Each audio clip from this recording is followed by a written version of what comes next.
మట్టి పాత్రలు. మట్టి అంటే అర్థం ఏంటంటే స్వనీతి. మట్టి ఎప్పుడు స్వనీతికి సాదృశ్యంగా ఉంటుంది. నువ్వు వెండి పాత్రలాగా మారాలి, బంగారు పాత్రలాగా మారాలి. ఆ మట్టి కుండ అక్కడ విడిచిపెట్టిపోయింది సమరయ స్త్రీ యాకోబు బావి దగ్గర. నువ్వు విడిచిపెట్టవా? పోయే బంగారు పాత్రలాగా మారిపోయింది ఆమె వెంబటే.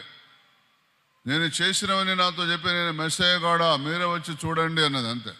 ఆ ఊర్లో సగం మంది కంటే ఎక్కువ మంది, సమరయలో ఎక్కువ మంది యేసుదేవుని దగ్గరకు వచ్చి ఆయన మాటలు విని, ఇంకా 2 రోజులు ఉండమని బతిలాడుకుని 2 రోజులు కూడా విని, అమ్మాయిక మీదట నువ్వు చెప్పిన మాట బట్టి కాదు, మా మట్టుకు మేము విని ఈయన నిజంగా లోకరక్షకుడు అని మేము నమ్ముతున్నాము అని ఒప్పుకున్నారు, అంగీకరించాను. గొప్ప ఇంటిలో వెండి పాత్రలు బంగారు పాత్రలు మాత్రమే కాక కర్రవియు మంటివి కూడా ఉండును. ఒక దివ్యమైన